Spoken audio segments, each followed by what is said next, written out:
नमस्कार दोस्तों, आप सभी का स्वागत है आलिया एग्जाम क्यूज यूट्यूब चैनल में। साथियों, राजस्थान लोक सेवा आयोग अजमेर के द्वारा जो आयोजित है वरिष्ठ अध्यापक जो भर्ती है सेकंड ग्रेड, तो इसके अपन मॉडल टेस्ट पेपर स्टार्ट कर रहे हैं और आपको ये 20 टेस्ट पेपर मैं सॉल्व करवाऊँगा।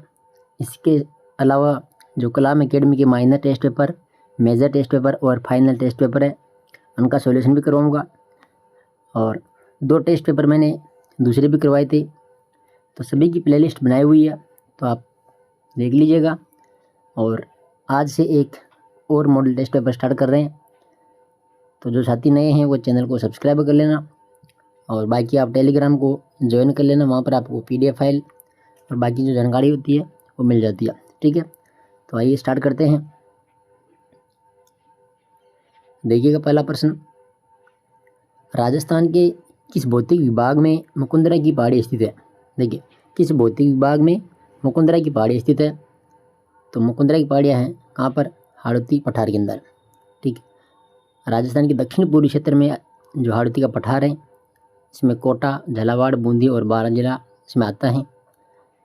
और ये पहाड़ी विंध्यन का गार भूमि का विस्तार है, तो इसमें आ जाएगा हाड़ौती पठार। ठीक है, दूसरा क्वेश्चन है कि राजस्थान में शीतकालीन वर्षा जिसे मावठ कहा जाता है का प्रमुख कारण क्या है? राजस्थान में शीतकालीन वर्षा जिसे मावठ कहा जाता है, इसका प्रमुख कारण क्या है? तो प्रमुख कारण यहाँ पर पश्चिमी विक्षोभ। ठीक है, राजस्थान में जो शीत ऋतु में जो वर्षा होती है, इसे स्थानीय भाषा में कहते हैं मावठ। ये भूमध्य सागर से उत्पन्न होने वाली पश्चिमी विक्षोभ के कारण होती है, तो इसमें जाएगा सी ऑप्शन। क्वेश्चन नंबर 3 है कि राजस्थान में कांकरेज नस्ल मुख्यतः किस पशु से संबंधित है? कांकरेज नस्ल मुख्यतः किस पशु से संबंधित है? तो ये है गाय की नस्ल है।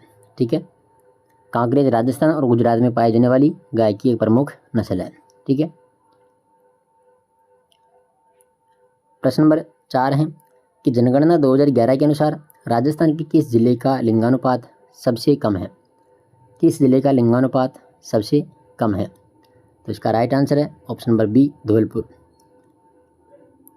धौलपुर का लिंगानुपात है 846। ठीक है, कितना है? 846।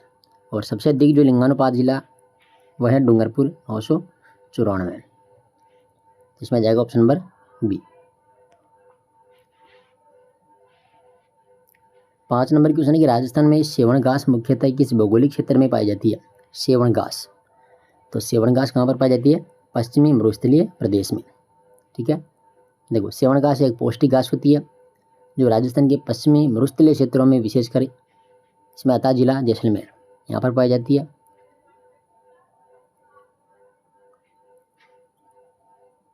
तो डी ऑप्शन इसका राइट है। छठा प्रश्न है कि राजस्थान राज्य डेयरी विकास निगम RCDF की स्थापना किस वर्ष हुई थी? तो यहाँ पर आ जाएगा ऑप्शन नंबर बी, 1977 में। राजस्थान सहकारी डेयरी फेडरेशन लिमिटेड RCDF की स्थापना, ठीक है, जिसे सर्स ब्रांड के नाम से भी जाना जाता है, और 1977 में इसकी स्थापना हुई थी। 7 नंबर क्वेश्चन है कि निम्नलिखित में से कौन सी जनजाति राजस्थान में निवास नहीं करती है? कौन सी जनजाति है जो राजस्थान में निवास नहीं करती है? देखो, भील, मीणा और सहरिया, ये तीनों जनजातियाँ राजस्थान में निवास करती है। भील जो है मुख्यतः दक्षिणी राजस्थान यानी उदयपुर, बांसवाड़ा और डूंगरपुर में। मीणा पूर्वी राजस्थान जिसमें जयपुर, दौसा, अलवर। सहरिया जो हैं 12 जिले की शाहबाद और किशनगंज तहसीलों में केंद्रित है। जबकि जारवा है, जारवा भारत के अंडमान और निकोबार द्वीप समूह की एक प्रमुख आदिवासी जनजाति है। तो ये राजस्थान में निवास नहीं करती। कौन सी? जारवा। डी ऑप्शन इसमें करेक्ट है।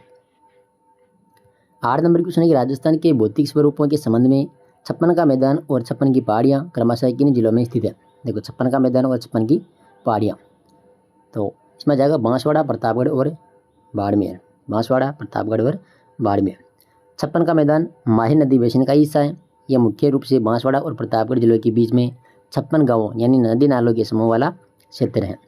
और वही जो छप्पन की पहाड़ियाँ हैं गोलाकार पहाड़ियों का एक समूह है जो राजस्थान के बाड़मेर जिले के सिवाना क्षेत्र में स्थित है। तो इसमें ए ऑप्शन करेक्ट है। प्रश्न नंबर 9 है कि राजस्थान की जलवायु के संबंध में निम्नलिखित में से कौन सा कथन सही है। राजस्थान की जलवायु के संबंध में कौन सा कथन सही है। देखो, राजस्थान का अधिकांश भाग उपोष्ण कटिबंध में आता है, तो ये तो गलत है। ठीक है। राज्य में वर्षा का वितरण पूर्व से पश्चिम की ओर बढ़ता है, ये भी गलत है। और अरावली पर्वतमाला मानसून पवनों के समानांतर स्थित है, तो ये इसका राइट आंसर है। ठीक है। देखो, राजस्थान की जलवायु के संबंध में सही कथन कौन सा है कि अरावली पर्वतमाला मानसून पवनों के समानांतर स्थित है।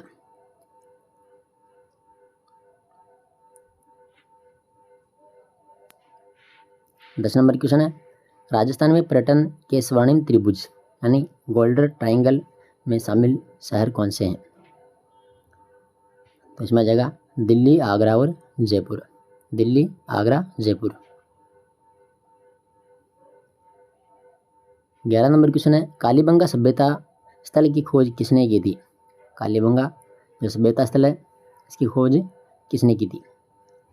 देखो, सबसे पहले तो कालीबंगा जो सभ्यता है ये कहाँ पर है, हनुमानगढ़ जिले में। और सिंधु घाटी सभ्यता की महत्वपूर्ण स्थल है कालीबंगा। इसकी खोज करने वाले कौन थे, अमलानंद घोष। ठीक है, अमलानंद घोष ने 1951-52 में इसकी खोज की थी। और बाद में जो बीबी लाल और बी के थापर है, इनके निर्देशन में उत्खनन कार्य किया गया था। यहाँ से मुख्यतः जुतीय खेत, अग्निवेदिकाएं और नगर नियोजन के महत्वपूर्ण साक्ष्य मिले थे कालीबंगा सभ्यता से। 12 नंबर है, आहड़ सभ्यता का संबंध किस नदी घाटी से है। आहड़ सभ्यता, देखिएगा, आहड़ सभ्यता है कहाँ पर, तो उदयपुर में है आहड़ सभ्यता, और ये आयड़ नदी के किनारे है। ठीक है, आयड़ नदी के किनारे उदयपुर में इसका विकास हुआ था, और इसको बनास संस्कृति के नाम से भी जाना जाता है। तो इसमें आ जाएगा ऑप्शन नंबर ए, बनास नदी। ठीक है, और ये एक ताम्र पाषाण एक ग्रामीण सभ्यता थी, जिसका जो समय है 2100 ईसा पूर्व से 1500 ईसा पूर्व माना जाता है। यहाँ से तांबे के उपकरण मिले थे, काले और लाल रंग के मृदभांड मिले थे, अनाज पीसने की चक्की भी यहाँ पर मिली थी। तो ये आहड़ सभ्यता इसमें जाएगा बनास नदी। 13 नंबर क्वेश्चन है, गणेश्वर सभ्यता स्थल जिसे ताम्र युगीन सभ्यताओं की जननी कहा जाता है, राजस्थान के किस जिले में स्थित है। देखिए, गणेश्वर सभ्यता, तो गणेश्वर सभ्यता कहाँ पर है, सीकर जिले के अंदर है। ठीक है, कहाँ पर है, सीकर जिले के अंदर है, और तहसील है नीमका थाना।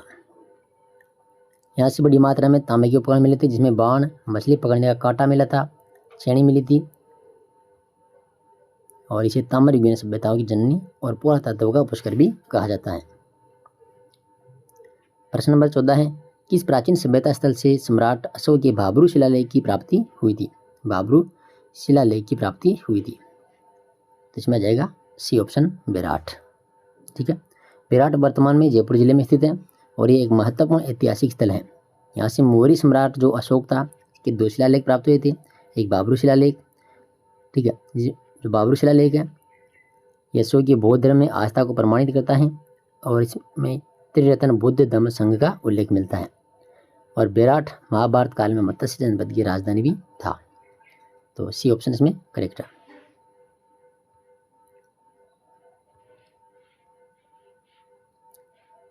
प्रश्न नंबर 15 है कि गुज्जर प्रतिहार वंश के शासक ने आदिवराह की उपाधि धारण की थी। आदिवराह की उपाधि धारण करने वाला गुज्जर प्रतिहार वंश का शासक कौन था। तो राइट आंसर यहाँ पर मिहिर भोज। ठीक है, मिहिर भोज, इसने कन्नौज को अपनी राजधानी बनाकर एक विशाल साम्राज्य का निर्माण किया था, और इसको आदिवरा और प्रभास जैसी उपाधियां धारण की थी।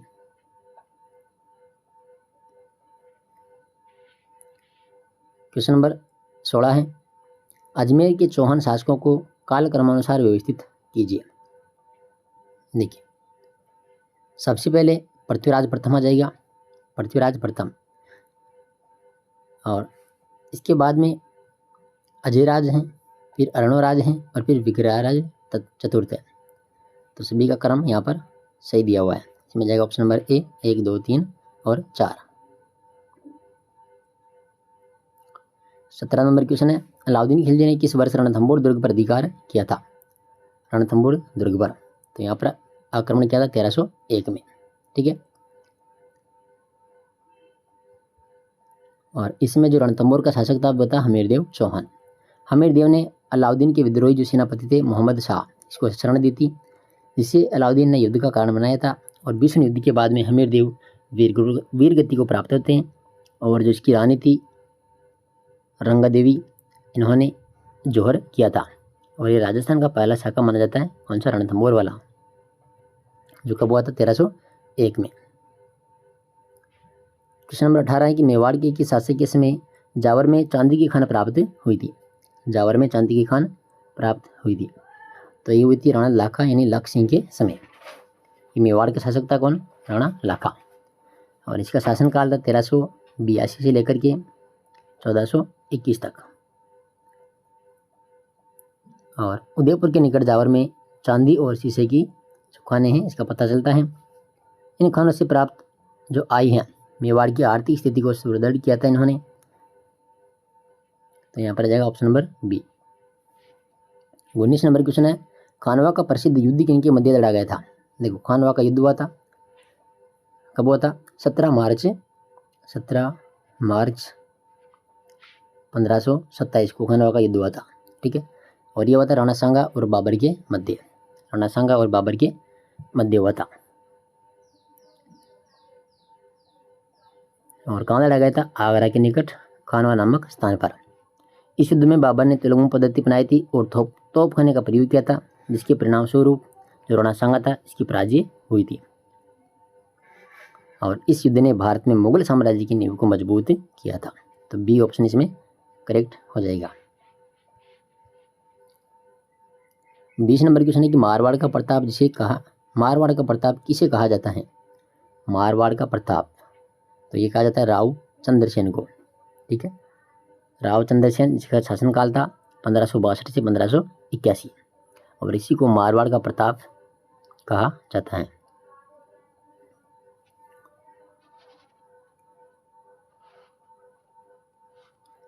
इक्कीस नंबर क्वेश्चन है, पाबूजी के पावड़े किस वाद्य यंत्र के साथ में गाए जाते हैं। तो यहाँ पर आ जाएगा माठ वाद्य यंत्र। ठीक है, माठ वाद्य यंत्र। और जो पावड़े हैं, पावड़ों के नायक या आयड़ जाति के भोपों के द्वारा माठ नामक जो वाद्य यंत्र है, इसके साथ में इसको गाया जाता है।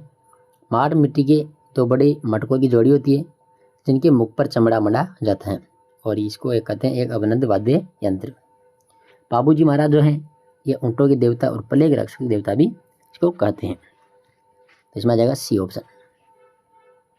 22 नंबर क्वेश्चन है, दादू पंथ की मुख्य पीठ यानी प्रधान गद्दी पीठ कहाँ पर स्थित है। तो ये है नरेना या नारायणा, जयपुर के अंदर। ठीक है,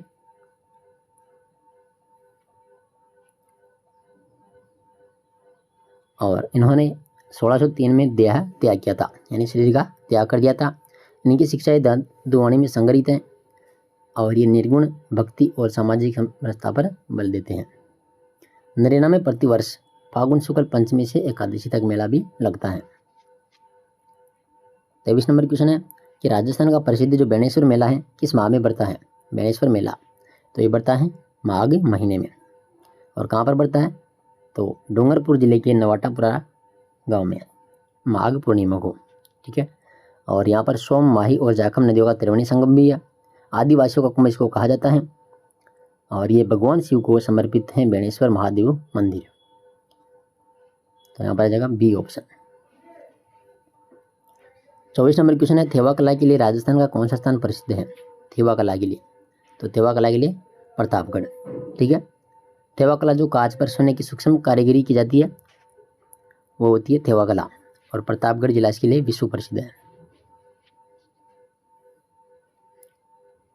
25 नंबर क्वेश्चन की राजस्थान में प्रचलित डाकन प्रथा पर सर्वप्रथम रोक किस रियासत के द्वारा लगाई गई थी। डाकन प्रथा, तो इसमें आ जाएगा मेवाड़ यानी उदयपुर।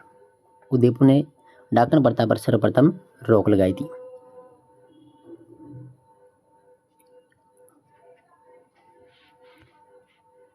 इकतीस नंबर क्वेश्चन है, राजस्थान में राज्यपाल पद का सृजन कब किया गया था। अच्छा, इधर रह गई क्वेश्चन 25। देखो 26 नंबर क्वेश्चन है, निम्नलिखित लोक नृत्यों और उनके संबंधित क्षेत्र यानी जनजाति से सम्मिलित कीजिए। यानी एक तरफ है लोक नृत्य और दूसरी तरफ क्षेत्रीय जनजाति। पहला लोक नृत्य कौन सा? गिद्दड़ नृत्य। गिद्दड़ नृत्य तो यहाँ पर आ जाएगा कौन सा? शेखावाटी। गिद्दड़ नृत्य शेखावाटी प्रदेश में। देखो इसमें सीकर, चोरू, झुंझुनू 3 जिले जाते हैं यहाँ पर शेखावाटी के अंदर। और होली के अवसर पर ये पुरुषों के द्वारा किया जाने वाला नृत्य है कौन सा? गिद्दड़ नृत्य। कब किया जाता है? होली के अवसर पर। दूसरा है ढोल नृत्य। तो ढोल नृत्य कहाँ का प्रसिद्ध है? जालौर का। ठीक है, ये एक व्यावसायिक लोक नृत्य है जिसमें पुरुष एक साथ कई ढोल बजाते हुए नृत्य करते हैं और इसे थाकना शैली में बजाया जाता है। कौन शैली में? थाकना शैली में। तीसरा है घेर नृत्य। घेर नृत्य यह जाएगा मेवाड़ भील। ठीक है, तो घेर नृत्य कहाँ पर? मेवाड़ क्षेत्र में, यानी इसमें आ जाएगा मेवाड़ और बाड़मेर। ये भील जनजाति के द्वारा कब किया जाता है घेर नृत्य? होली के अवसर पर। यह भी होली के अवसर पर किया जाने वाला सामूहिक वृत्ताकार नृत्य है। कौन सा? घेर। चौथा नंबर पर है चरी नृत्य। तो चर नृत्य किया जाता है किशनगढ़ अजमेर के अंदर। ठीक है, किशनगढ़ अजमेर का प्रसिद्ध नृत्य है जो गुज्जर समुदाय की महिलाओं के द्वारा सिर पर चरी धातु का बर्तन रखकर किया जाता है। फल्गुबाई जो है इसकी प्रसिद्ध नृत्यांगना है चरी नृत्य की। तो इसमें बी, डी, ए और सी, यानी ऑप्शन नंबर कौन सा है? ए। बी, डी, ए और सी। 27 नंबर क्वेश्चन है वेली कृष्ण रुक्मणी नामक प्रसिद्ध ग्रंथ के रचयिता कौन है? तो इसमें आ जाएगा पृथ्वीराज राठौड़। ठीक है, वेली कृष्ण रुक्मणी या डिंगल भाषा में रचित एक उत्कृष्ट काव्य ग्रंथ है जिसकी रचना बीकानेर के शासक थे राव कल्याणमल, इसके पुत्र और अकबर के दरबारी कवि थे पृथ्वीराज राठौड़, इन्होंने की थी। उन्हें अकबर ने घाघरों का किला जागीर में दिया था जहाँ पर रहकर उन्होंने इस ग्रंथ की रचना की थी। दूरसाड़ा ने इस ग्रंथ को 5वां वेद कहा था और 19वां पुराण कहा था। इसमें श्री कृष्ण और रुक्मणी के विवाह का वर्णन मिलता है। वेली कृष्ण रुक्मणी। ठीक है, 28 नंबर क्वेश्चन है कि 1857 के स्वतंत्रता संग्राम के समय राजस्थान में कितनी ब्रिटिश सैनिक छावनियाँ थी? तो ब्रिटिश छावनियाँ थी यहाँ पर कितनी थी? 6। ठीक है, 6। एक तो नशीराबाद अजमेर थी, दूसरी नीमच जो एमपी में थी, और देवली टोंक तीसरी, एरिनपुरा पाली 4 नंबर, 5 नंबर पर ब्यावर अजमेर और 6 नंबर खेरवाड़ा उदयपुर। ठीक है, इनमें से नशीराबाद, नीमच, देवली और एरिनपुरा छावनियों ने विद्रोह में भाग लिया था, जबकि ब्यावर और खेरवाड़ा ये 2 छावनियाँ थी, इन्होंने विद्रोह में भाग नहीं लिया था। तो सी ऑप्शन इसमें करेक्ट हो जाएगा। 29 नंबर क्वेश्चन है कि मेवाड़ प्रजामंडल की स्थापना किसने की थी? मेवाड़ प्रजामंडल की स्थापना किसने की थी? तो यहाँ पर आ जाएगा माणिक्यलाल वर्मा ने। ठीक है, मेवाड़ प्रजामंडल की स्थापना कब हुई थी? तो 24 अप्रैल 1938 में। ठीक है, 24 अप्रैल 1938 में मेवाड़ प्रजामंडल की स्थापना माणिक्यलाल वर्मा के द्वारा की गई थी और बलवंत सिंह मेहता को इसका अध्यक्ष बनाया गया था। ठीक है, और बुरेलाल भैया इसके उपाध्यक्ष थे। 30 नंबर क्वेश्चन है कि राजस्थान का एकीकरण कितने चरणों में पूर्ण हुआ था? तो एकीकरण हुआ था 7 चरणों में। ठीक है, कितने चरणों में होता? 7 चरणों में। और पहला जो 18 मार्च 1948 को, पहला 18 मार्च 1948 को मत्स्य संघ का निर्माण हुआ था। 1 नवंबर 1956 को इसका पुनर्गठन अधिनियम के लागू होने तथा अजमेर मेरवाड़ा विलय के साथ में इसको समाप्त हुआ था। ठीक है, समाप्त कब हुआ था? 1 नवंबर 1956 को, और पूरा होने में इसमें लगा था 8 वर्ष। ठीक है, 8 वर्ष 7 माह और 14 दिन। ठीक है, 8 वर्ष 7 माह 14 दिन। तो 18 मार्च 1948 को शुरू हुआ और 1 नवंबर 1956 को समाप्त हुआ था। 7 चरणों में राजस्थान का एकीकरण पूर्ण हुआ था। 31 नंबर क्वेश्चन है कि राजस्थान में राज्यपाल पद का सृजन कब किया गया? राज्यपाल पद का सृजन कब हुआ था? 1 नवंबर 1956 को, ऑप्शन नंबर डी। ठीक है, इससे पहले राज्यपाल को राज प्रमुख का नाम से जानते हैं, राज प्रमुख के नाम से, और 1 नवंबर 1956 के बाद में राज्यपाल का पद सृजन किया गया था। सरदार गुरुमुख जो निहाल सिंह थे पहले राज्यपाल नियुक्त किए गए थे और इससे पूर्व राज प्रमुख का पद था। ठीक है। 32 नंबर क्वेश्चन है, राजस्थान के मुख्यमंत्री के रूप में सर्वाधिक लंबे कार्यकाल तक किसने सेवा दी थी? तो सर्वाधिक जो लंबा कार्यकाल रहा था मुख्यमंत्रियों में वो था मोहनलाल सुखाड़िया। मोहनलाल सुखाड़िया। ठीक है। 17 वर्ष तक कार्य किया था इन्होंने, 17 वर्ष तक, और 4 बार राजस्थान के मुख्यमंत्री बने थे और इनका कार्यकाल 1954 से लेकर के 1971 तक रहा था। आधुनिक राजस्थान का निर्माता भी मोहनलाल सुखाड़िया को कहा जाता है और इनके कार्यकाल में राजस्थान में पंचायती राज व्यवस्था की शुरुआत की गई थी मोहनलाल सुखाड़िया के काल में। तो सी ऑप्शन इसमें करेक्ट है। 33 नंबर क्वेश्चन है कि राजस्थान राज्य सचिवालय का प्रशासनिक प्रमुख कौन होता है? राजस्थान राज्य सचिवालय का प्रशासनिक प्रमुख कौन होता है? तो इसका राइट आंसर है मुख्य सचिव। कौन होता है? मुख्य सचिव। 34 नंबर क्वेश्चन है, राजस्थान लोक सेवा आयोग ने आरपीएससी का मुख्यालय कहाँ स्थित है? आरपीएससी का मुख्यालय कहाँ स्थित है? तो इसमें आ जाएगा अजमेर। ठीक है। देखो जो आरपीएससी है यानी राजस्थान लोक सेवा आयोग, ये एक संवैधानिक निकाय है जिसका गठन राजस्थान राज्य के लिए लोक सेवकों की भर्ती हेतु किया गया है। प्रारंभ में इसका जो मुख्यालय था वो था जयपुर के अंदर। प्रारंभ में मुख्यालय कहाँ था? जयपुर में। लेकिन 1956 में, कब? 1956 में एक समिति थी पी सत्यनारायण राव समिति, इसकी सिफारिश के आधार पर इसका मुख्यालय कहाँ पर बनाया गया? अजमेर। ठीक है। इसको जयपुर से स्थानांतरित किया गया था अजमेर के अंदर और अजमेर में कहाँ पर है? घुंगरा घाटी में। तो इसमें आ जाएगा सी ऑप्शन। 35 नंबर क्वेश्चन, राजस्थान राज्य मानवाधिकार आयोग SHRC ने औपचारिक रूप से किस वर्ष से कार्य प्रारंभ किया था? देखिएगा इसमें आ जाएगा वर्ष 2000। ठीक है। 2000 से राजस्थान राज्य मानवाधिकार आयोग का गठन जो है यह अधिनियम 1993 के तहत राज्य सरकार के द्वारा जनवरी 1999 में जारी किया गया था। हालांकि जो आयोग था उन्होंने औपचारिक रूप से मार्च 2000 से कार्य प्रारंभ किया था। कब? मार्च 2000 से। ठीक है। और इसका जो मुख्य कार्य है राज्य में मानवाधिकार आयोगों के जो उल्लंघन है उल्लंघनों की जांच करना और उनके संरक्षण को बढ़ावा देना है। जस्टिस कांता भटनागर इसकी पहली अध्यक्ष थी। ठीक है। और राजस्थान मानवाधिकार आयोग की पहली अध्यक्ष कौन थी? Justice Kanta Bhatnagar. 36 number question है, पंचायती राज व्यवस्था के संबंध में निम्नलिखित में से कौन सा कथन राजस्थान के संदर्भ में गलत है? कौन सा गलत है? देखो राजस्थान में त्रिस्तरीय पंचायती राज व्यवस्था लागू है, बिल्कुल सही है। बलवंत राय मेहता समिति की सिफारिश पर ही राजस्थान में पंचायती राज का उद्घाटन हुआ, ये भी सही है। राजस्थान देश का पहला राज्य था जहाँ पर पंचायती राज की शुरुआत हुई थी, तो ये भी सही है। फिर गलत कौन सा है? तो ऑप्शन नंबर डी देख लीजिएगा कि 73वां संविधान संशोधन 1993 में राजस्थान में लागू हुआ था, तो ये गलत है। ठीक है। देखो 73वां संविधान संशोधन अधिनियम 1992 के प्रावधानों को लागू करने के लिए राजस्थान पंचायती राज अधिनियम 1994 को बनाया गया था। ठीक है। 1994 को बनाया गया था, जो 23 अप्रैल 1994 को लागू हुआ था, न कि 1993 को। लागू कब हुआ था? 1994 को। ठीक है। 1994 को लागू हुआ था।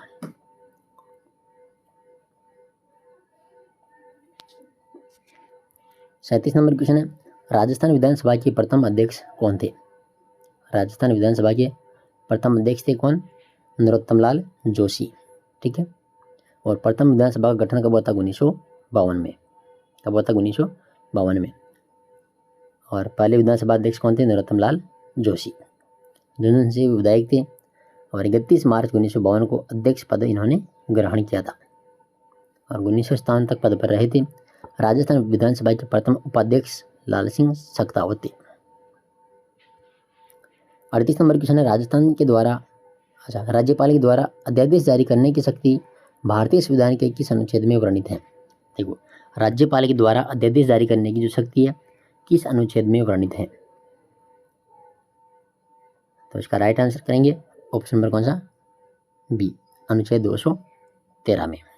ठीक है, अनुच्छेद 213।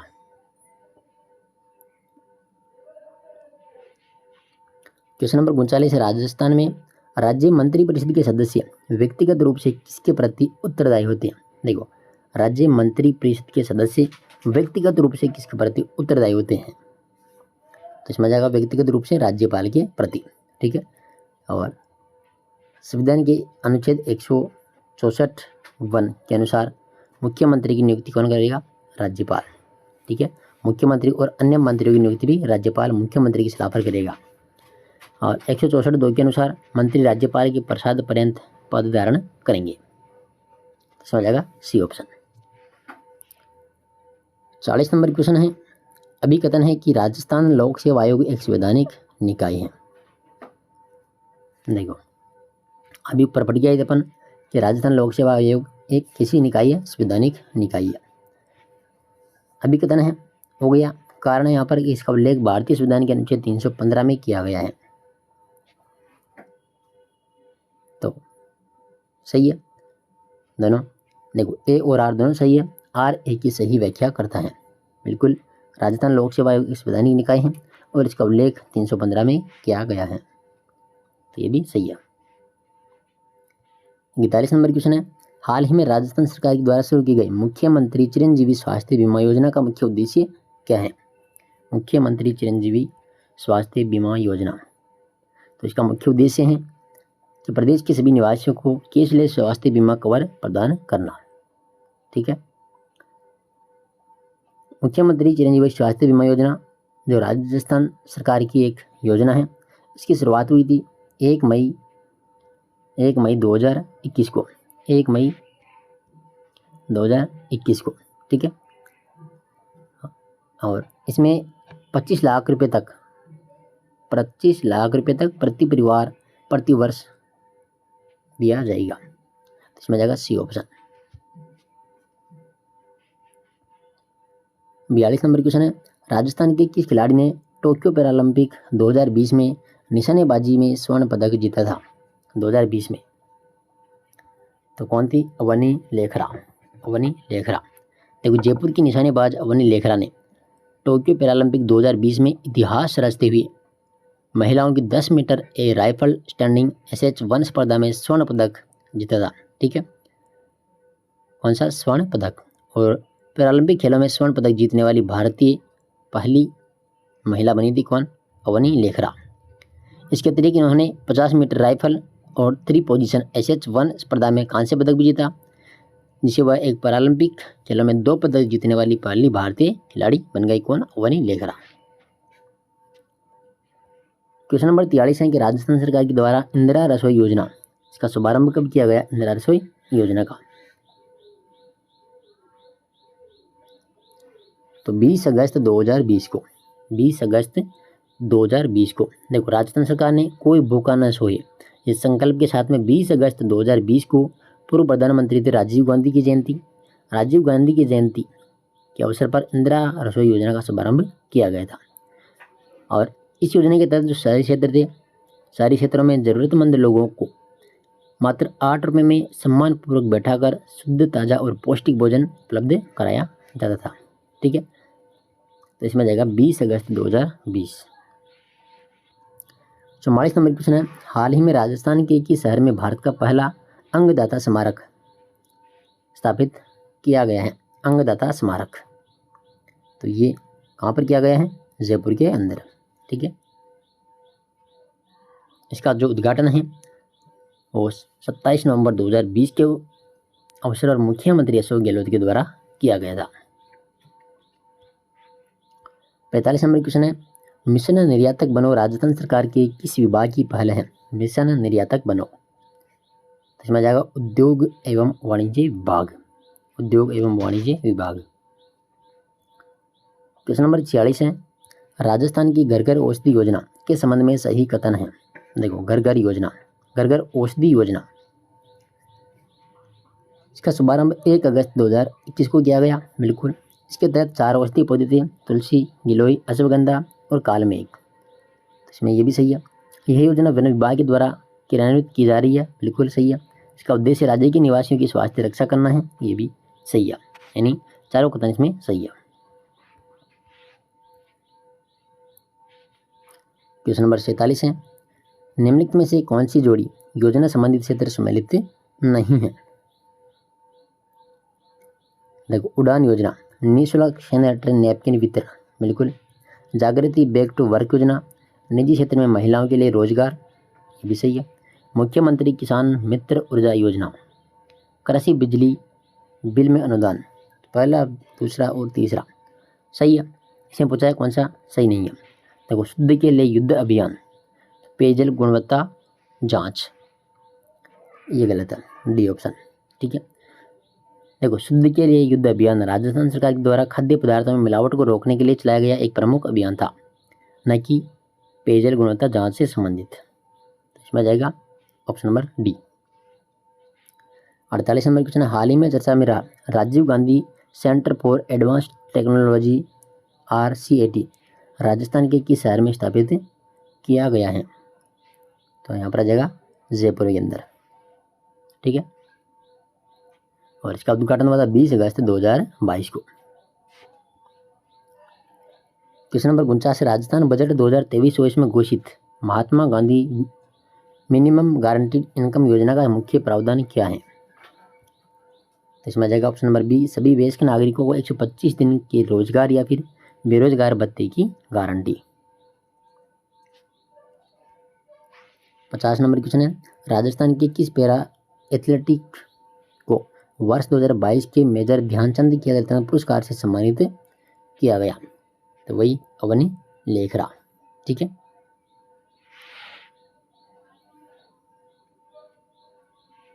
इक्यावन नंबर क्वेश्चन है, विश्व का सबसे बड़ा महाद्वीप कौन सा है? सबसे बड़ा जो महाद्वीप है वह है एशिया महाद्वीप। कौन सा? एशिया महाद्वीप।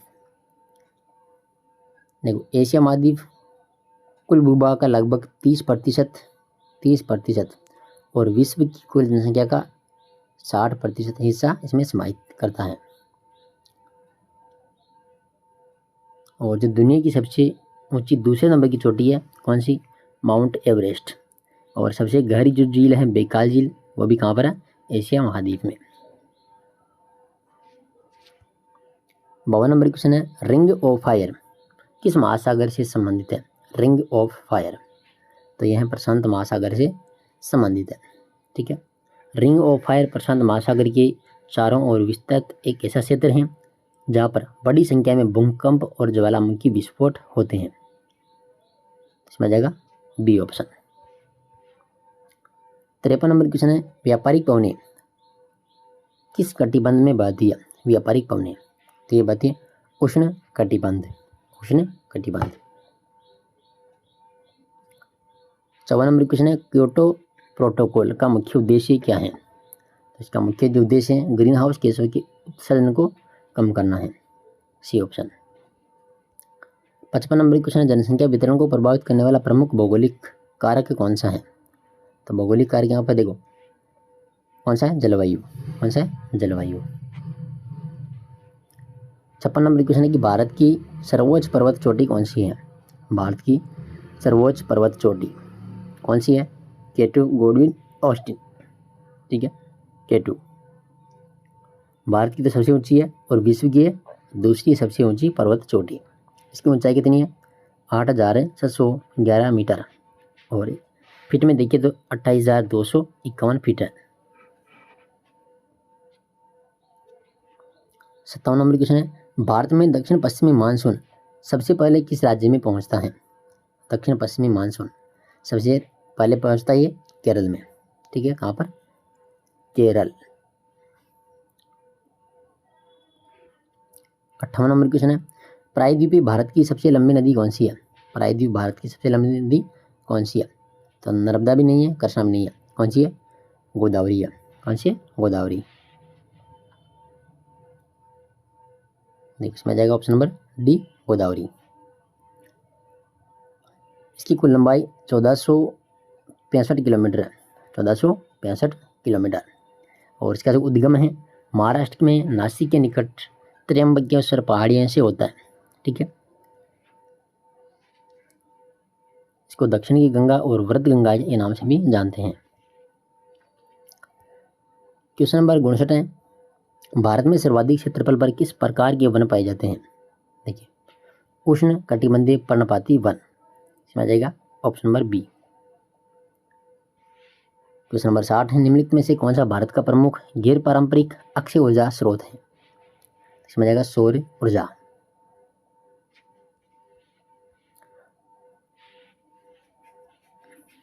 क्वेश्चन नंबर 61 में, भारत में हरित क्रांति का जनक किसे माना जाता है? एम.एस. स्वामीनाथन को, एम.एस. स्वामीनाथन को हरित क्रांति का जनक माना जाता है। 62 नंबर क्वेश्चन है, भारत में औद्योगिक विकास हेतु लाइसेंस नीति किस वर्ष उदारीकृत की गई थी, या उदारीकृत किया गया इसको? तो यहाँ पर जाएगा 1991। 63 नंबर क्वेश्चन है, भारत के सकल घरेलू उत्पाद जीडीपी में किस क्षेत्र का योगदान सर्वाधिक है? यहाँ पर जाएगा सेवा क्षेत्र, तृतीय क्षेत्र। 64 नंबर क्वेश्चन है कि भारत के विदेशी व्यापार की दिशा के संदर्भ में वर्तमान में भारत का सबसे बड़ा व्यापारिक भागीदार कौन सा देश है? तो यहाँ पर आ जाएगा संयुक्त राज्य अमेरिका। कौन सा है? संयुक्त राज्य अमेरिका, ऑप्शन नंबर सी, संयुक्त राज्य अमेरिका। क्वेश्चन नंबर 65 है, निम्नलिखित में से कौन सी जोड़ी सही सुमेलित है? कौन सी सही सुमेलित है? देखो, पहली है प्रथम पंचवर्षीय योजना, प्रथम पंचवर्षीय योजना भारी औद्योगिकरण, तो ये तो गलत है, ठीक है। देखो, प्रथम पंचवर्षीय योजना जो 1951 से 56 थी, इसका मुख्य फोकस था कृषि, सिंचाई और ऊर्जा। द्वितीय पंचवर्षीय योजना कृषि विकास, तो ये भी गलत है। द्वितीय पंचवर्षीय योजना जो 1956 से लेकर 61 तक चली थी, इसका मुख्य जो उद्देश्य था वो था औद्योगिकरण और भारी उद्योगों का विकास करना, ठीक है। पांचवी जो पंचवर्षीय योजना है गरीबी उन्मूलन, ये भी गलत है। पांचवी जो पंचवर्षीय योजना है ये 1974 से 79 यानी 1978 में समाप्त हुई थी। इसका जो मुख्य नारा था वो था गरीबी हटाओ, ठीक है, गरीबी हटाओ तथा आत्मनिर्भरता प्राप्त करना। तो ये जोड़ी बिल्कुल, अच्छा ये बिल्कुल सही है, ये सही है, ऑप्शन नंबर सी, ठीक है। गरीबी उन्मूलन, गरीबी हटाने का प्रमुख उद्देश्य था, तो ये सही है। आठवीं पंचवर्षीय योजना आत्मनिर्भरता, तो ये गलत है। आठवीं पंचवर्षीय योजना 1992 से 97 चली थी और इसका मुख्य उद्देश्य था मानव संसाधन का विकास करना, रोजगार का सृजन करना और आधारभूत ढांचे का विकास करना, ठीक है, जो उदारीकरण के दौर में शुरू हुई थी।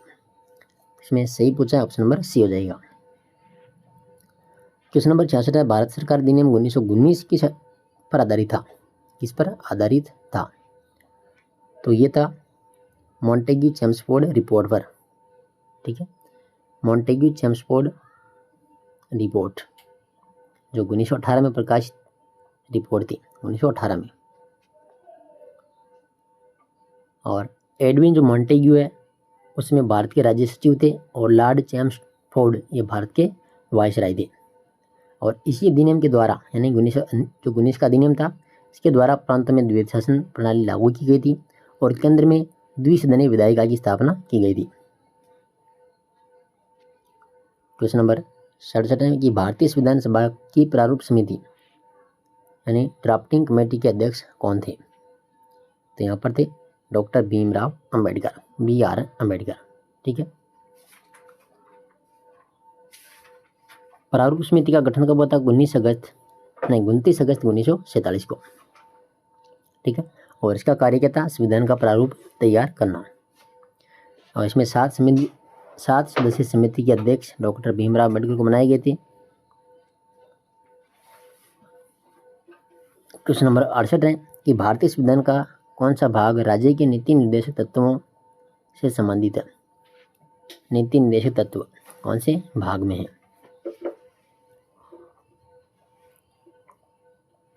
तो यहाँ पर आ जाएगा ऑप्शन नंबर कौन सा? सी, भाग नंबर 4। इसमें 36 से लेकर के 51 अनुच्छेद 36 से लेकर 51 तक इसमें जाएगा नीति निर्देशक तत्व।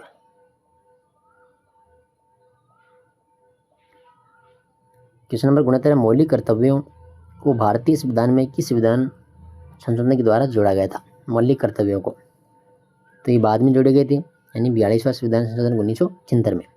ठीक है, मूल संविधान में इसको शामिल नहीं किया गया था।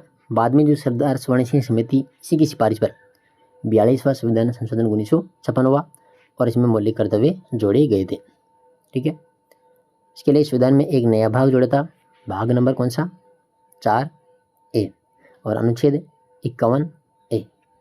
ठीक है, अनुच्छेद 51A और भाग नंबर 4A, जिसमें प्रारंभ में तो 10 मौलिक कर्तव्य थे, लेकिन बाद में एक और संशोधन हुआ, 86वां संविधान संशोधन 2002। इसमें 11 मौलिक कर्तव्य जोड़ा गया था, जिसमें 6 से 14 वर्ष के बच्चों को शिक्षा के अवसर प्रदान किया गया था। तो ए ऑप्शन इसमें राइट हो जाएगा। 70 नंबर क्वेश्चन है, कानून के समक्ष समानता का सिद्धांत भारतीय संविधान के किस अनुच्छेद में निहित है? तो यह जाएगा अनुच्छेद 14 में। ठीक है, इसमें जाएगा विधि के शासन के सिद्धांत से वो स्थापित किया गया था इसमें, यानी कानून के समक्ष समानता अनुच्छेद 14।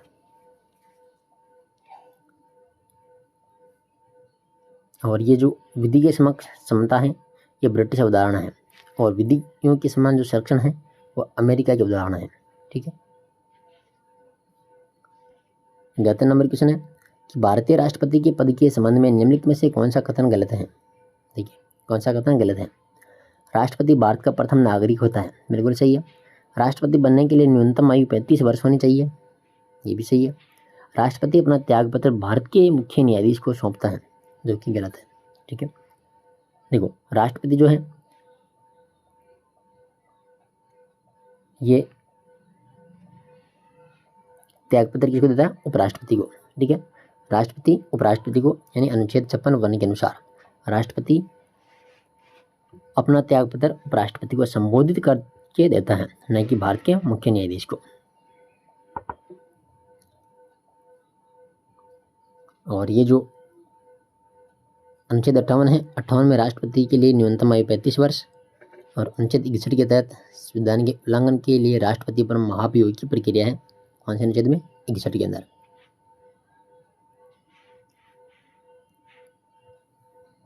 डी था इसमें कि राष्ट्रपति पर महाभियोग की प्रक्रिया संसद के किसी भी सदन में प्रारंभ की जा सकती है, ये तो सही है। क्वेश्चन नंबर 72, भारतीय प्रधानमंत्री के बारे में निम्नलिखित कथनों पर विचार कीजिए। देखो प्रधानमंत्री, पहला कि संविधान के अनुसार प्रधानमंत्री संसद के दोनों सदनों में से किसी भी सदन का, देखो किसी दोनों सदनों में से किसी का सदस्य होना अनिवार्य है, तो ये गलत है। ठीक है, देखो संविधान के अनुसार कोई व्यक्ति जो संसद ने लोकसभा या राज्यसभा का सदस्य नहीं है वह भी प्रधानमंत्री बन सकता है, लेकिन उसे 6 माह के भीतर किसी भी सदन में सदन की सदस्यता प्राप्त करनी होती है। तो पहला यहाँ पर गलत हो चुका है। दूसरा है, प्रधानमंत्री नीति आयोग का प्रधान अध्यक्ष होता है, बिल्कुल ये सही है। दूसरा सही है इसमें, योजना आयोग के स्थान पर गठित नीति आयोग का प्रधान जो सभापति होता है कौन होता है? प्रधानमंत्री। तीसरा है, वह मंत्री परिषद का प्रमुख होता है, मंत्री परिषद का प्रमुख होता है, तो ये भी सही है। और चौथा है कि मंत्रियों की नियुक्ति राष्ट्रपति प्रधानमंत्री की सलाह पर करता है, बिल्कुल ये भी सही है। तो दूसरा, तीसरा और चौथा यहाँ पर सही है। इसमें जाएगा ऑप्शन नंबर कौन सा है? 2, 3, 4 बी ऑप्शन। क्वेश्चन नंबर 73 है, भारत में दबाव समूह का मुख्य उद्देश्य क्या होता है? जो दबाव समूह है इसका मुख्य उद्देश्य क्या होता है? तो अपने सदस्यों के हितों की पूर्ति के लिए सरकार की नीतियों को प्रभावित करना इसका मुख्य उद्देश्य है। ठीक है, क्वेश्चन नंबर 74 है कि भारत के निम्नलिखित राष्ट्रपतियों को उनके कार्यकाल के अनुसार कालक्रमानुसार व्यवस्थित कीजिए। देखिए सबसे पहले डॉक्टर जाकिर हुसैन। डॉक्टर जाकिर हुसैन जो 1967 से लेकर के 1969 और पद पर रहते हुए इसकी मृत्यु हुई थी डॉक्टर जाकिर हुसैन की। इसके बाद में वीवी गिरी 1969 से 1974। ठीक है, और डॉक्टर हुसैन की मृत्यु, देखो डॉक्टर जाकिर हुसैन की मृत्यु के बाद में कार्यवाहक राष्ट्रपति किसको बनाया गया था? वीवी गिरी को, और फिर निर्वाचित राष्ट्रपति भी बने थे वीवी गिरी। तो इनका क्रम बिल्कुल यहाँ पर सही है, पहले डॉक्टर जाकिर हुसैन है फिर वीवी गिरी है। तीसरा यहाँ पर है फखरुद्दीन अली अहमद। देखो फखरुद्दीन अली अहमद, ये 1974 से लेकर के और 1974 से 82 तक इनका कार्यकाल था और पद पर रहते हुए फखरुद्दीन अली अहमद की भी मृत्यु हुई थी। इसके बाद आता नीलम संजीव रेड्डी। अहमद की मृत्यु के बाद में 1977, देखो 1977 से लेकर के 1982, 1977 से 1982, ये अहमद की मृत्यु के बाद में फिर बीडी जत्ती कार्यवाहक राष्ट्रपति रहे और फिर रहते और नीलम संजीव रेड्डी जो निर्विरोध निर्वाचित हुए थे। इनका क्रम सही था 1, 2, 3 और 4। ठीक है। 75 नंबर क्वेश्चन है निम्नलिखित में से कौन सी जोड़ी संवैधानिक प्रारूप यानी स्रोत सही सम्मिलित है? कौन सा सही सम्मिलित है? पहला मौलिक अधिकार। मौलिक अधिकार यूनाइटेड किंगडम, गलत है। मौलिक अधिकार कहाँ से ले गए थे? संयुक्त राज्य अमेरिका यानी USA। ठीक है, अमेरिका के संविधान से प्रेरित न कि UK। इसमें जाएगा पहला गलत। संसदीय प्रणाली, संसदीय प्रणाली संयुक्त राज्य अमेरिका, ये भी गलत है। ठीक है, संसदीय प्रणाली यानी सरकार का संसदीय स्वरूप यानी विधि का शासन और एकल नागरिकता, ये यूनाइटेड किंगडम से ली गई है। तो इसमें जाएगा यूनाइटेड किंगडम यानी UK।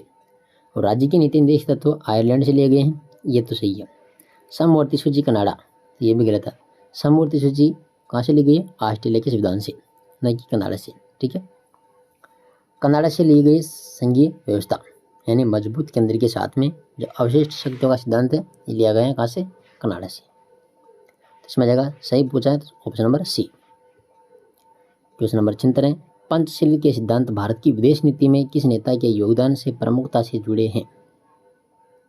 देखो 76 नंबर, इसमें जाएगा C ऑप्शन, जवाहरलाल नेहरू। ठीक है, जवाहरलाल नेहरू। क्वेश्चन नंबर 77 है भारत संयुक्त राष्ट्र संघ UNO का सदस्य कब बना था? तो ये बना था 1945 में। ठीक, 1945 यानी भारत संयुक्त राष्ट्र संघ जो UNO है इसके संस्थापक सदस्यों में से एक है। और भारत ने 26 जून 1945 को सैन फ्रांसिस्को में संयुक्त राष्ट्र चार्टर पर हस्ताक्षर किए थे और 30 अक्टूबर 1945 को संयुक्त राष्ट्र में शामिल हो गया था। जब संयुक्त राष्ट्र संघ औपचारिक रूप से अस्तित्व में आया यानी 24 अक्टूबर 1945 को, तो स्वतंत्रता से पहले ही यानी भारत ने इसकी सदस्यता ग्रहण कर ली थी, जो वैश्विक शांति और सुरक्षा के प्रति उसकी प्रतिबद्धता को दर्शाता है। इसमें जाएगा A ऑप्शन। 78 नंबर क्वेश्चन है, देखो भारत की लोक ईस्ट नीति को किस प्रधानमंत्री के कार्यकाल में प्रारंभ किया गया था?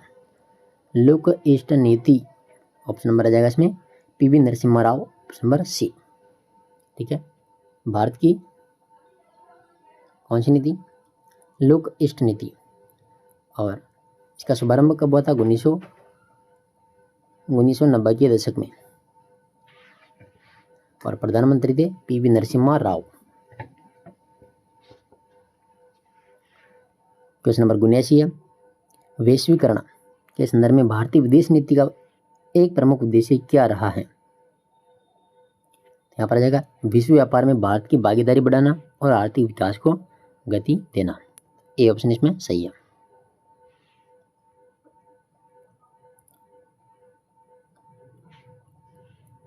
अस्सी नंबर क्वेश्चन है,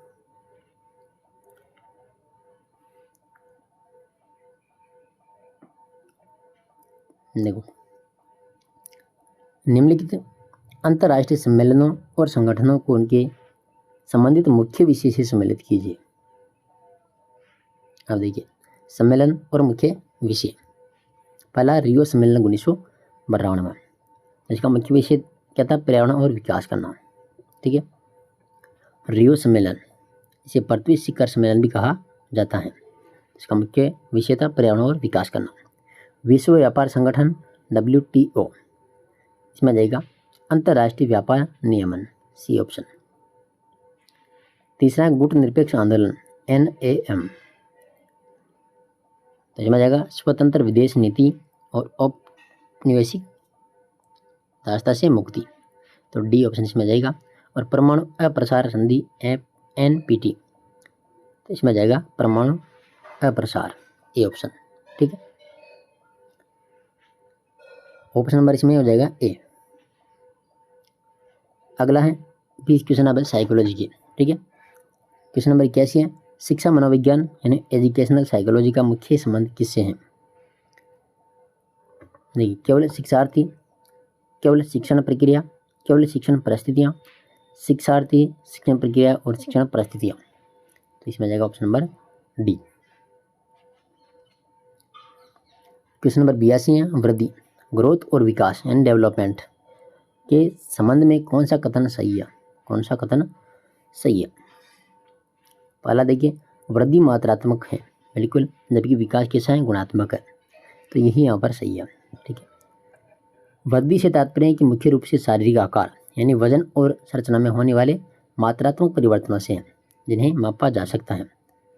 यह परिपक्वता तो चलती है।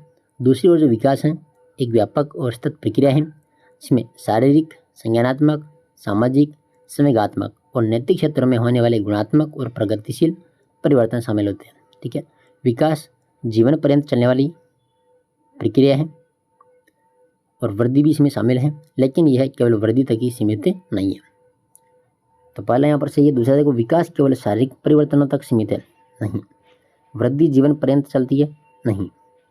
वृद्धि और विकास का मापन संभव है, नहीं। वृद्धि का मापन है, विकास का नहीं है। ठीक है, तो पहला यहाँ पर सही है। क्वेश्चन नंबर 83, जीन पियाजे के संज्ञानात्मक विकास सिद्धांत के अनुसार बालक किस अवस्था में अमूर्त चिंतन करने लगता है? अमूर्त चिंतन। तो जीन पियाजे के अनुसार इसमें आ जाएगा औपचारिक संक्रियात्मक अवस्था। ऑप्शन नंबर डी आएगा, औपचारिक संक्रियात्मक अवस्था। ठीक है, देखो, जीन पियाजे इन्होंने संज्ञानात्मक विकास सिद्धांत की 4 अवस्थाएं बताई थी, जिसमें जो औपचारिक संज्ञानात्मक अवस्था है यानी लगभग 11 वर्ष की आयु से लेकर अंतिम अवस्था ये। ठीक है, 11 वर्ष से आगे। और इस अवस्था में किशोर जो होता है अमूर्त अवधारणाओं को समझने लगता है, परिकल्पनात्मक चिंतन करने लगता है, तार्किक रूप से सोचने और समस्याओं का व्यवस्थित ढंग से समाधान करने में वह सक्षम हो जाता है और वैज्ञानिक ढंग से वह सोच सकता है। तो यहाँ पर जाएगा कौन सा? औपचारिक संक्रियात्मक अवस्था। 84 नंबर क्वेश्चन है, प्रयत्न और भूल द्वारा सीखने का जो सिद्धांत है किसने प्रतिपादित किया था?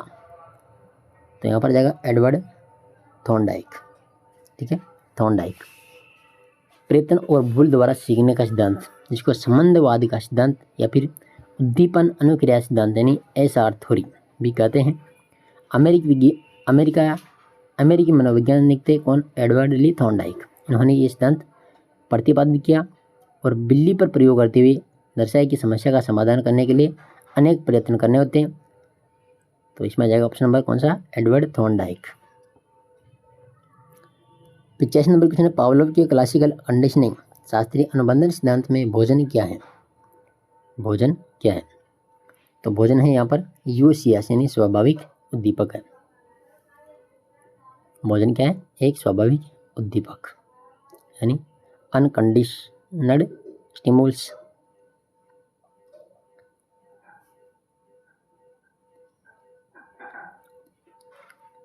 सी ऑप्शन में सही है। 86 नंबर क्वेश्चन है, सीखने का पठार क्या दर्शाता है? तो सीखने का पठार दर्शाता है सीखने की प्रक्रिया में अस्थायी अवरोध व ठहराव। 23 नंबर क्वेश्चन है, व्यक्तित्व यानी पर्सनालिटी शब्द की उत्पत्ति किस भाषा के शब्द पर्सोना से हुई है? तो यहाँ पर क्या जाएगा? लैटिन भाषा। क्वेश्चन नंबर 88 है, सिगमंड फ्राइड के मनोविश्लेषणात्मक सिद्धांत के अनुसार व्यक्तित्व का कौन सा घटक वास्तविकता सिद्धांत यानी रियलिटी प्रिंसिपल पर कार्य करता है? तो यहाँ पर जाएगा ईगो। ठीक है, कौन सा? ईगो। देखो, सिगमंड फ्राइड के अनुसार व्यक्तित्व संरचना के 3 घटक बताए थे, इड, ईगो और सुपर ईगो। ठीक है, इड यानी सुखवादी सिद्धांत पर कार्य करता है, सुपर ईगो जो है नैतिकता और आदर्शों को प्रतिनिधित्व करता है और ईगो जो है वास्तविकता सिद्धांत पर कार्य करता है। ठीक है, तो इसमें जाएगा ईगो। क्वेश्चन नंबर 89, समायोजन यानी एडजस्टमेंट के संबंध में निम्नलिखित कथनों पर विचार करें।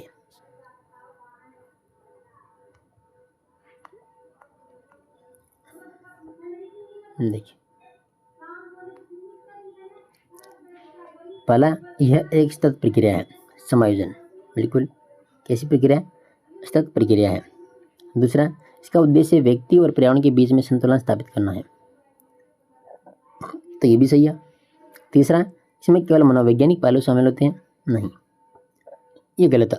देखो, समायोजन, इसमें मनोवैज्ञानिक पहलुओं के साथ साथ में शारीरिक, सामाजिक और संवेगात्मक पहलू भी शामिल होते हैं, तो ये गलत है। रक्षात्मक युक्तियाँ समायोजन स्थापित करने में सहायक होती है, तो ये भी सही है। यानी पहला, दूसरा और चौथा इसमें सही है। Option number B.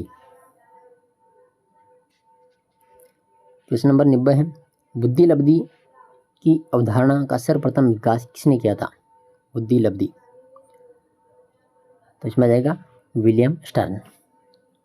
यानी बुद्धि लब्धि जो IQ है, इसका अवधारण सबसे पहले किसने किया था? जर्मन मनोवैज्ञानिक थे विलियम स्टर्न, और इन्होंने किया था 1912 में। ठीक है, उन्होंने मानसिक आयु में वास्तविक आयु का भाग देकर IQ निकालने का सूत्र दिया था, यानी मानसिक आयु बटावा वास्तविक आयु, MA/C है।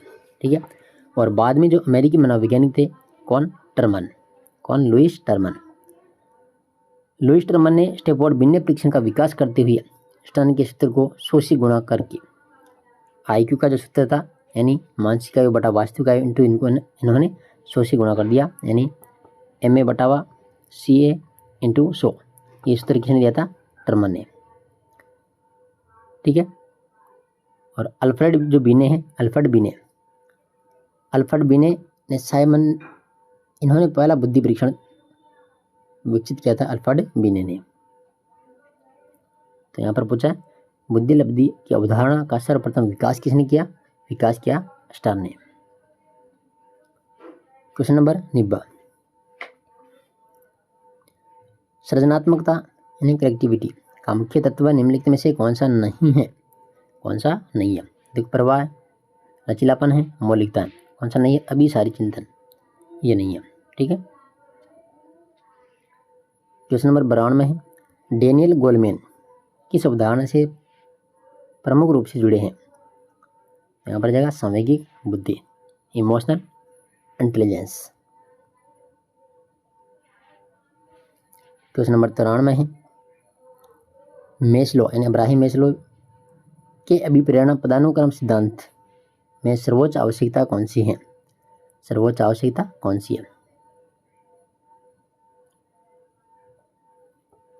तो यहाँ पर जाएगा इसमें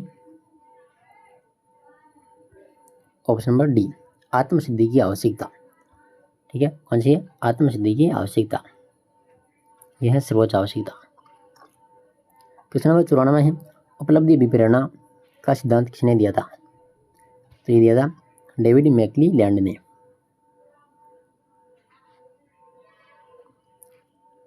क्वेश्चन नंबर 95 है, व्यक्तिक भिन्नता का मुख्य कारण क्या है? इसमें आ जाएगा वंशानुक्रम और पर्यावरण की अंतःक्रिया। क्वेश्चन नंबर 96 है, प्रतिभाशाली बालकों की पहचान के लिए किस प्रकार के परीक्षण अधिक उपयुक्त होते हैं? तो यहाँ पर आ जाएगा बुद्धि परीक्षण। क्वेश्चन नंबर 97, धीमी गति से सीखने वाले बालकों की मुख्य विशेषता क्या होती है? तो यहाँ पर आ जाएगा अमूर्त चिंतन में वो कठिनाई करने लगते हैं। क्वेश्चन नंबर 98 है, आत्मसंप्रत्यय यानी सेल्फ कॉन्सेप्ट से क्या तात्पर्य है? इसमें जाएगा कि व्यक्ति की अपनी योग्यताओं, विशेषताओं और मूल्यों में धारणा, बी ऑप्शन।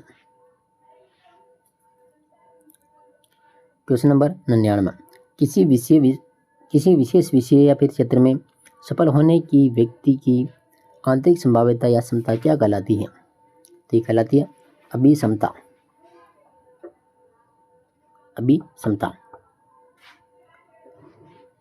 क्वेश्चन नंबर 100, अभिकथन है, शिक्षक के लिए शैक्षिक मनोविज्ञान का ज्ञान आवश्यक है। बिल्कुल, शिक्षक के लिए शैक्षिक मनोविज्ञान का ज्ञान आवश्यक है।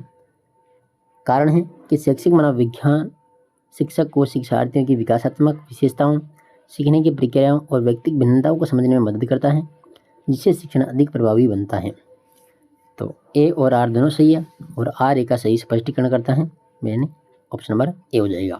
ठीक है, तो ये था आज मॉडल टेस्ट पेपर 1, और इसी के साथ में जो अगले टेस्ट होने वाले हैं यानी 20 टेस्ट पेपर तो ये मॉडल टेस्ट पेपर मैं आपको करवाने वाला हूँ। और जो कलाम एकेडमी के हैं माइनर, मेजर और फाइनल टेस्ट पेपर, उनका सॉल्यूशन भी मैं आपको करवाता रहूँगा। तो जो साथी नए हैं वो चैनल से जुड़ जाना, अभी सब्सक्राइब कर लेना और रेगुलर आप तैयारी करते रहना। सेकंड ग्रेड की से अलग से प्लेलिस्ट बनाई हुई है, तो आप जाकर वहाँ पर पूरे के पूरे टेस्ट पेपर देख सकते हैं। बाकी आप लगे रहिए अपनी तैयारी में। धन्यवाद।